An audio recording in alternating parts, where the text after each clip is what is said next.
Parte 2.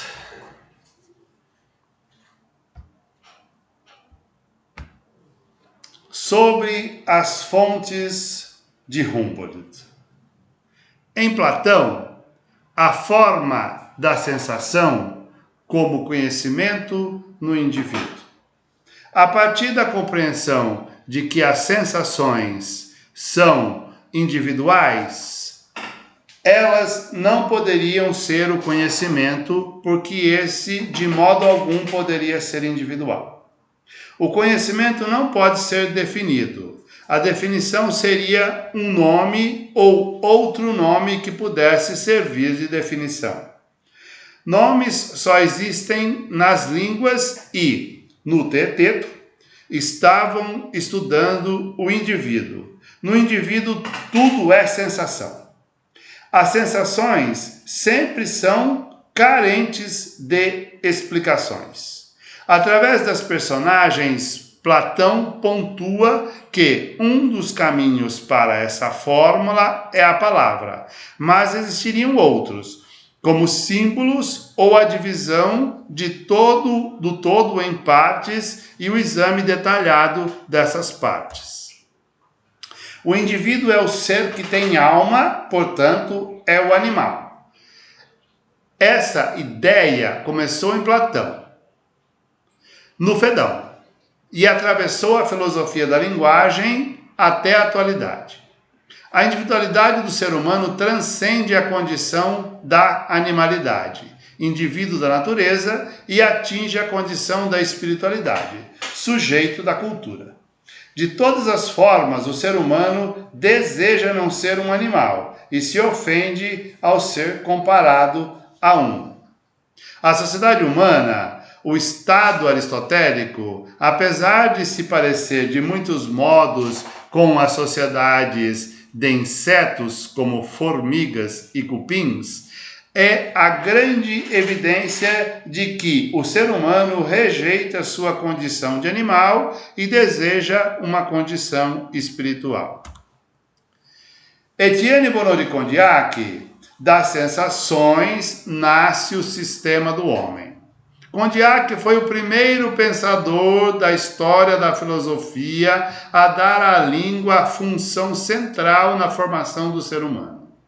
Do conjunto que se organiza através da linguagem, somente as sensações são do indivíduo. Todo o resto, inclusive a análise das sensações, que é feita pela memória, é feita por meio dos valores adquiridos. Condillac separou sensações e sentidos. Os sentidos seriam a causa. Ele está se referindo aos órgãos do corpo humano e as sensações são os estímulos psíquicos que os sentidos captam da natureza e das coisas. Os sentimentos, derivados das sensações, fazem o pensamento funcionar. Ora tentando encontrar a compreensão daquilo que é a sensação, ora atualizando aquela sensação com o conhecimento anterior registrado na memória. Logo, a memória não pode ser outra coisa que o conjunto das sensações que foram registradas. A memória e o juízo são formados na relação com as coisas do mundo, na medida em que as sensações causam prazer ou sofrimento. Para Johann Gottfried von Herder, o ser humano inventou a língua ao praticar a reflexão.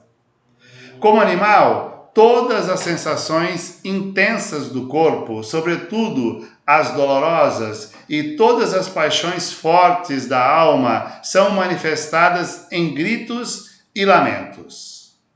Que o som seja de dor ou prazer, que seja um suave sim de um beijo ou uma lágrima de amor, essas diferenças não são especificadas pela língua humana. A língua humana, que se especifica em discurso, pretende representar conceitos. Essa representação, uma vez construída, falará por si mesma. Segundo Herder, a natureza juntou os extremos das sensações e nessa língua dos seres humanos mostra esses pontos de convergência. A língua humana consiste em uma inteligência capaz de empregar o som com um propósito. Sobre os leitores de Humboldt. Em Schleicher, o estilo é individual e intencional. Schleicher diz que o pensamento necessita da língua como o espírito necessita do corpo. Apresenta uma divisão clara, baseada na ideia clássica de corpo e espírito, e aplica essa divisão à cognição humana, a língua como o lado físico material do pensamento. William Dwight Whitney conceituou língua e linguagem e homem e indivíduo.